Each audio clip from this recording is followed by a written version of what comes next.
Hello everyone, I am Anu your little learner और आज मैं तुम्हें बताने वाली हूँ कि तुम अपने ऑब्जेक्टिव एग्जाम्स में किस तरीके से अपने आंसर शीट को फिल करोगे। राइट, कहाँ तुम्हें पेन से लिखना है, कहाँ तुम्हें पेंसिल से लिखना है। और मैंने अपना क्वेश्चन पेपर भी ले आई हूँ, मैं ये क्यूए का है और इको का भी सेम ही होता है। तो उसमें भी क्या करना है, किस तरीके से क्या फिल करना है, वो सारी चीजें मैं अभी बताऊंगी। एंड तो स्टार्ट करते हैं। और नेक्स्ट वीडियो मैं बताने वाली हूँ कि क्यूए में किस तरीके से तुम कम से कम 70 क्वेश्चंस तो आराम से अटेम्प्ट कर लोगे, किस तरीके से टाइम मैनेज करोगे, क्योंकि तुम्हें 2 घंटे मिलते हैं सिर्फ क्यूए और इको में। तुम्हें बिल्कुल भी 15 मिनट्स नहीं मिलते हैं, कुछ रीडिंग टाइम नहीं मिलता है।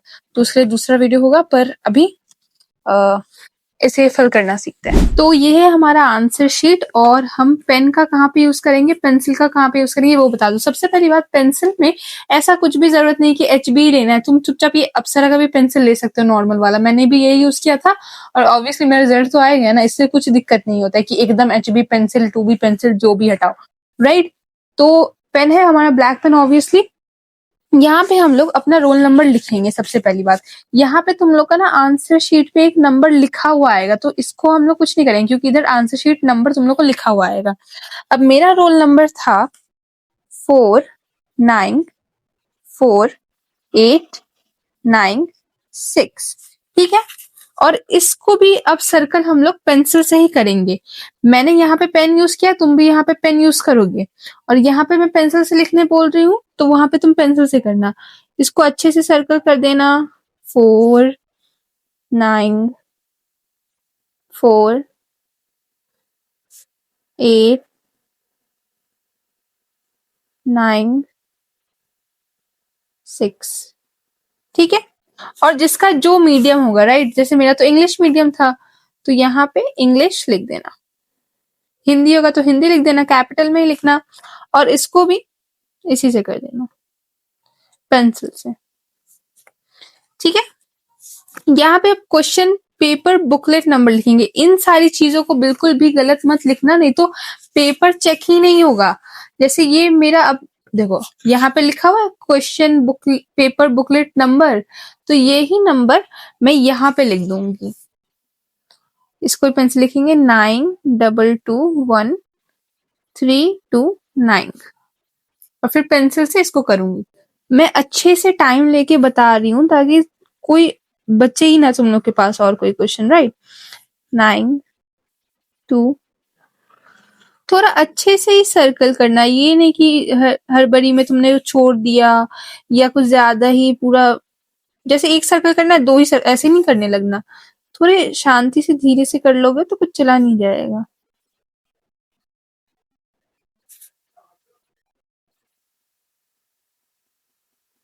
ओके, ये हो गया बुकलेट नंबर। और यहाँ पे अब हमें क्या लिखना है, क्वेश्चन बुकलेट कोड। ये रहा क्वेश्चन बुकलेट कोड, ठीक है, TRD। तो इसको भी ऐसे लिखेंगे, TRD। और यहाँ पे T है, यहाँ पे R है, यहाँ पे T है, ठीक है। और बाकी तो हम आंसर अपने पेंसिल से ही लिखेंगे। इसे पूरा ही सर्कल करना है, राइट। ऐसे टिक क्रॉस ये सब कुछ नहीं करना है। और अगर एक चीज यहाँ पे गलती हो गई है तो इसको इरेजर से इरेज करोगे, फिर दूसरा करना अगर गलती हुई है, ठीक है। और हाँ, बहुत सारे इन्विजिलेटर्स बोलते हैं कि अपना ये भी फिल करो, तो जो तुम्हारा रोल नंबर होगा वो यहाँ पे फिल कर देना। ये इसलिए कराते हैं ताकि तुम इधर उधर अपना फेंकते ना चलो। अपना नाम लिख देना, मेरा नाम तनु गुप्ता है, राइट। और सेम चीज की क्वेश्चन पेपर का बुकलेट नंबर यहाँ से यहाँ छाप देना है हमें। फिर OMR आंसर शीट नंबर, ये जो दिख रहा है वो यहाँ पे लिखा, यहाँ पे तुम लोग को लिखा हुआ आएगा, तो उसी को हम यहाँ पे लिख देंगे। ओके, ऑब्वियसली मैंने प्रिंट आउट निकलवाया तो तुम्हें दिखेगा नहीं। फिर यहाँ पे कुछ नहीं करना है, यहाँ पे अपना साइन करना है। यहाँ पे इन्विजिलेटर साइन करेंगे,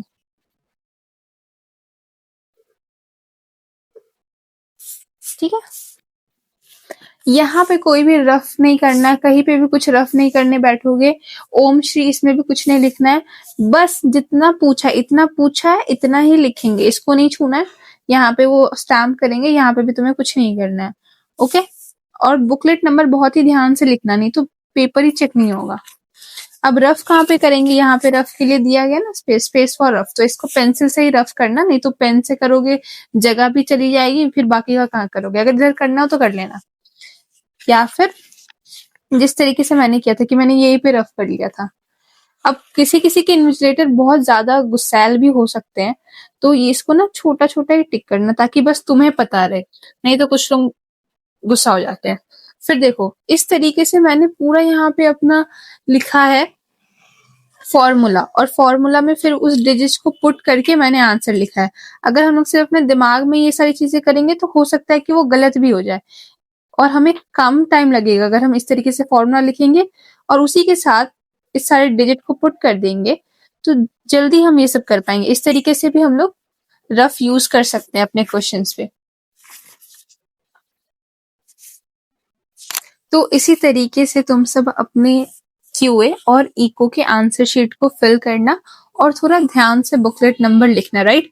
बाकी ऑल द बेस्ट, और नेक्स्ट वीडियो में मैं तुम्हें बताने वाली हूँ कि किस तरीके से तुम अपने क्यूए में क्या स्ट्रैटेजी बना के रखो कि तुम 70 मार्क्स तो आराम से ले आओ, क्योंकि अगर तुमने पढ़ा होगा, या फिर अगर तुम्हें सिर्फ पास भी करना है ना, उसका पूरा अच्छा खासा रोड मैप, वो भी मैं वो शॉर्ट्स में डालूंगी, क्योंकि इतनी बड़ी बड़ी वीडियो बना के कोई फायदा नहीं है। तुम्हारे पास तुम्हें पढ़ना भी है, इसलिए वो एक छोटा सा शॉर्ट्स होगा, और उसको मैं डिस्क्रिप्शन में इसके डिस्क्रिप्शन में डाल दूंगी, right. So all the best, और आके जरूर बताना मुझे कि कैसा गया एग्जाम, गया नहीं गया लाइव में। Okay, bye bye.